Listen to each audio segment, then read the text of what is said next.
नमस्कार, मैं अर्पित आप सभी का स्वागत करता हूं आपके इस पसंदीदा कार्यक्रम गुड लक टिप्स में। दर्शकों, हमारी हमेशा कोशिश रहती है आपको नई जानकारी देने की और हर रोज लेकर आते हैं हम आपकी समस्या के समाधान। आज फिर कुछ नई जानकारी के साथ रहेंगे हम आप सभी के साथ आपके इस पसंदीदा प्रोग्राम गुड लक टिप्स में।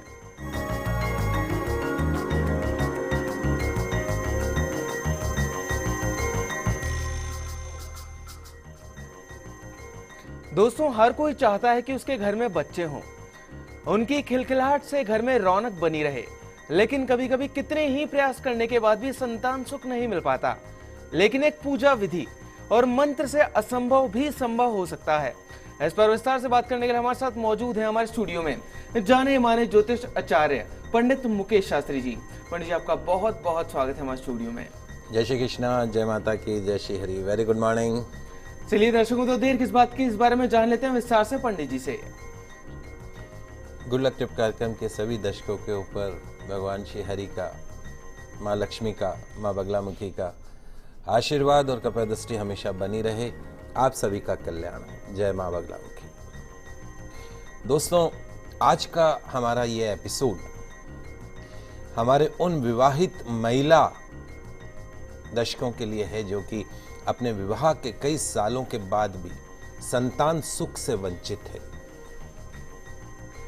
तो क्या आप या आपके परिवार का कोई सदस्य पूर्ण स्वस्थ होने के बावजूद भी संतान सुख से वंचित है? क्या मेडिकल साइंस के लाख इलाज, आईवीएफ जैसी मेथड्स के अंदर लाखों रुपए खर्च करने के बाद भी आपको संतान सुख नहीं मिल पा रहा है? क्या आपको बार बार अबॉर्शन का सामना करना पड़ता है, गर्भपात का सामना करना पड़ता है? यही नहीं, क्या आपकी संतान किसी गंभीर लाइलाज बीमारी से पीड़ित है? यदि हां, तो दोस्तों आप परेशान मत होइए, क्योंकि आज मैं आपको असंभव को संभव में बदलने वाला एक बहुत ही चमत्कारिक और दुर्लभ प्रयोग आपको बताने जा रहा हूं। इस प्रयोग में षष्ठी देवी के स्त्रोत की बहुत बड़ी भूमिका है। आप इस प्रयोग को लगातार 40 दिन तक कीजिए। मेरा दावा है कि आषाढ़ मास के शुक्ल पक्ष यानी दिनांक 10 जुलाई रविवार के दिन से कुमार षष्ठी का व्रत रखते हुए यदि आप इस स्त्रोत की, इस मंत्र की साधना कर ले, तो निश्चित तौर पर अगले ही कुछ दिनों में, अगले ही कुछ महीनों में आपको बहुत ही चमत्कारिक परिणाम देखने को मिलेंगे।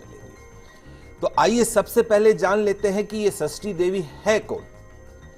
तो दोस्तों, सुंदर, संतान, कल्याण और दया प्रदान करने वाली मां षष्ठी देवी जगत की माता है। श्वेत चंपक के समान इनका वर्ण है। नवजात शिशु के जन्म के 6ठे दिन जिस देवी की पूजन की परंपरा है, विधान है, वो षष्ठी देवी है।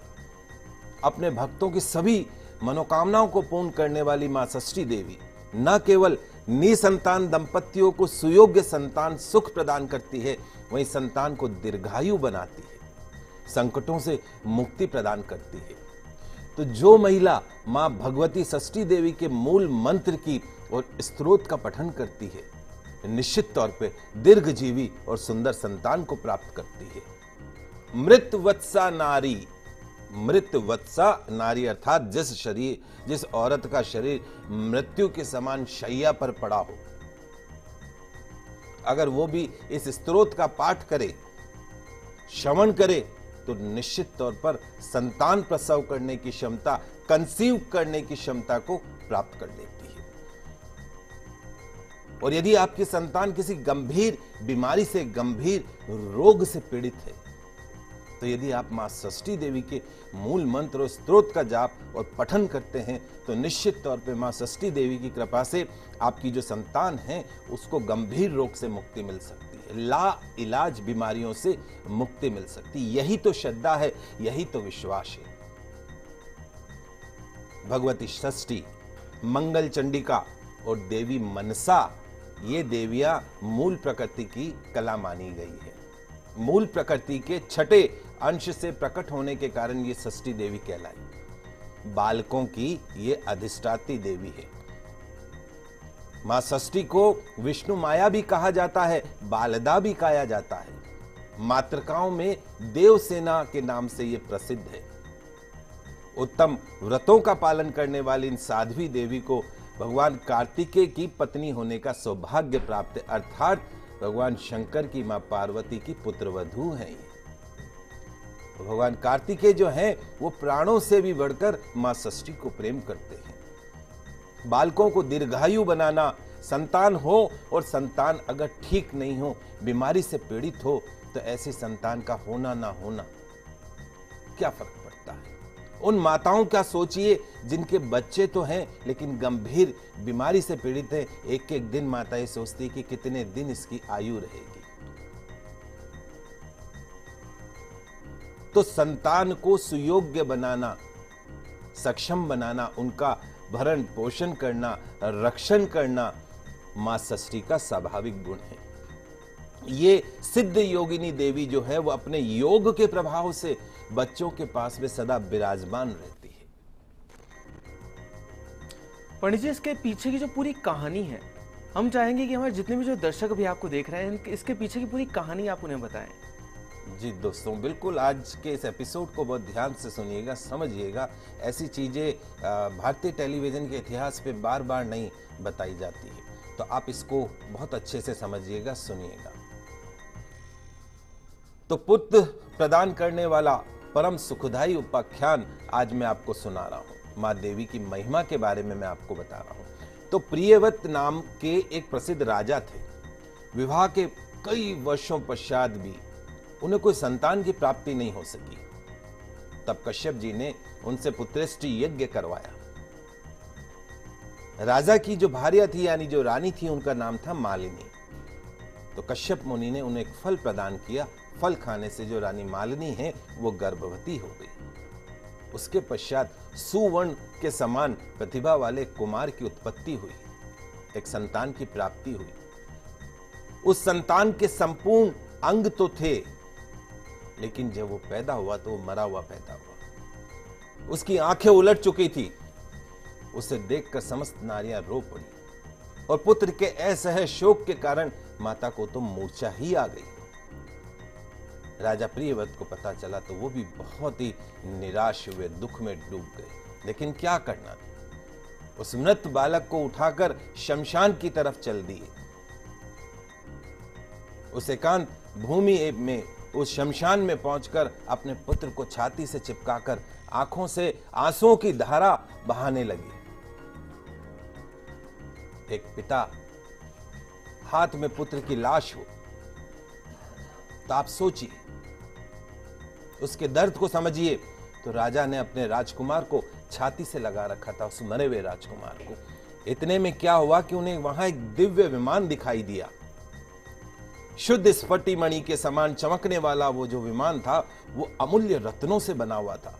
तेज से जगमगाते हुए उस विमान के रेशमी वस्त्रों से अनुपम शोभा हो रही थी।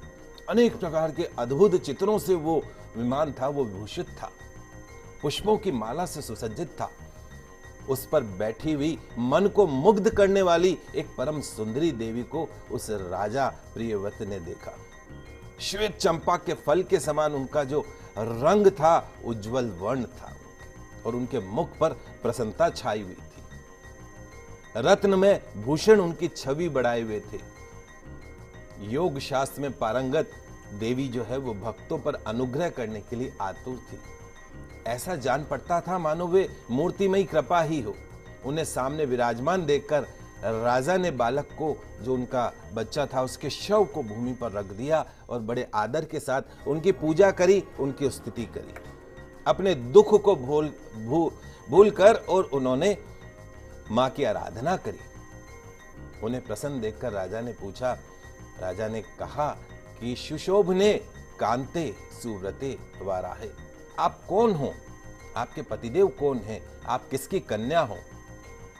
आप स्त्रियों में धन्यवाद एवं आदर की पात्र हो, जगत को मंगल प्रदान करने में प्रवीण हो। देवताओं के रण में सहायता पहुंचाने वाली वो जो थी वो भगवती देवसेना थी। पूर्व समय में जब देवता दैत्यों से ग्रस्त हो गए थे तब देवी ने स्वयं सेना बनाकर देवताओं का पक्ष लेकर युद्ध किया था और उनकी कृपा से देवता विजयी हो गए, इसीलिए उनका नाम देवसेना पड़ा। तो महाराज प्रियव्रत की बातें सुनकर वो देवी उनसे कहने लगी, राजन मैं ब्रह्मा की मानसी कन्या हूं, जगत पर शासन करने वाली मेरा जो नाम है वो देवसेना है। विधाता ने मुझे उत्पन्न करके भगवान कार्तिकेय को सौंप दिया। संपूर्ण मातृकाओं में प्रसिद्ध हूं। स्कंद की प्रतिवर्त्या भार्या होने का गौरव मुझे प्राप्त है। भगवती मूल प्रकृति के छठे अंश से प्रकट होने के कारण विश्व में षष्ठी देवी के नाम से मेरी प्रसिद्ध है। मेरे प्रसाद से पुत्रहीन व्यक्ति सुयोग्य पुत्र को प्राप्त करता है, प्रियाहीन जनप्रिया को प्राप्त करता है, दरिद्री धन को प्राप्त करता है और कर्मशील पुरुष कर्मों के उत्तम फल को प्राप्त कर लेता है। तो हे राजन, सुख दुख भय शोक हर्ष मंगल संपत्ति और विपत्ति ये सब कर्म के अनुसार होते हैं। आपके कर्म से ही, अपने कर्म के ही प्रभाव से हम जो मनुष्य हैं अनेक पुत्रों के पिता होते हैं और कुछ लोग जो हैं वो पुत्रहीन भी होते हैं। किसी को मरा हुआ पुत्र प्राप्त होता है तो किसी को दीर्घजीवी। ये सब कर्मों का फल है। गुणी अंगहीन अनेक पत्नियों का स्वामी, पत्नी रहित रूपवान रोगी धर्मी होने में मुख्य कारण जो है वो अपने कर्म ही। इसलिए कहते हैं कि अच्छे कर्म करो। कर्म के अनुसार ही बीमारी होती है और कर्म के अनुसार ही आरोग्यवान होता है। अतः राजन, कर्म सबसे बलवान है, ये बात श्रुति में भी कही गई है। इस प्रकार कहकर देवी षष्ठी ने उस बालक को उठा लिया और अपने महान ज्ञान के प्रभाव से खेल खेल में उसे पुनः जीवित कर दिया। तो राजा ने देखा कि सुवर्ण के समान प्रतिभा वाला यह बालक हंस रहा है। अभी महाराज उस बालक को देख ही रहे थे कि देवी देवसेना उस बालक को लेकर आकाश में जाने को तैयार हो गई। ये देखकर तो राजा के कंठ और तालू सब सूख गए। उन्होंने पुनः देवी की स्तुति करी। तब संतुष्ट हुई देवी ने राजा से कहा कि कर्म निमित्त वेदोक्त वचन उन्होंने कहा। देवी ने कहा कि तुम मनु के पुत्र हो, त्रिलोकी में तुम्हारा शासन चलता है, तुम सब हर जगह मेरी पूजा करवाओ, स्वयं भी करो, तब मैं तुम्हारे कमल के समान मुख वाले इस मनोहर पुत्र को प्रदान करूंगी। इनका नाम सुव्रत होगा, सभी गुण और विवेक शक्तियां विद्यमान रहेगी और यह भगवान नारायण का कलावतार होगा, प्रधान योगी होगा और इन्हें पूर्व जन्म की बातें याद रहेगी। षष्ठियों में श्रेष्ठ ये बालक 100 अश्वमेव यज्ञ करेगा और सभी इसका सम्मान करेंगे। उत्तम बल से उत्पन्न होने के कारण, संपन्न होने के कारण शोभा पाएगा, जैसे लाखों हाथियों में सिंह शोभा पाता है। धनी होगा, गुणी शुद्ध विद्वानों का प्रेम इसको मिलेगा। योगियों ज्ञानियों और तपस्वियों का सिद्ध रूप होगा। हर जगह इसकी कीर्ति फैलेगी, सबको संपत्ति प्रदान कर सकेगा। इस प्रकार कहने के पश्चात भगवती देवसेना ने उन्हें पुत्र दे दिया। राजा प्रियव्रत ने पूजा की और सभी बातें स्वीकार कर ली और भगवती देवसेना ने उन्हें उत्तम वर दे स्वर्ग के लिए प्रस्थान किया। राजा भी प्रसन्न होकर मंत्रियों के साथ घर लौट गए और सबको ये वृतांत सुनाया और तब से राजा ने सर्वत्र पुत्र प्राप्ति के उपलक्ष्य में मांगलिक कार्य आरंभ करा दिया। भगवती की पूजा की, ब्राह्मणों को बहुत सारा धन दिया। तब से हर मास के शुक्ल पक्ष की षष्ठी तिथि के अवसर पर भगवती षष्ठी का जो महोत्सव है वो बहुत ही शानदार तरीके से मनाया जाने लगा। तो दर्शकों, भगवती षष्ठी की हमने कहानी तो सुन ली पंडित जी से, आगे पूजा विधि भी जानेंगे। उससे पहले वक्त उतना एक छोटे से ब्रेक का। कहीं मत जाइएगा, जल्द वापस लौटते हैं।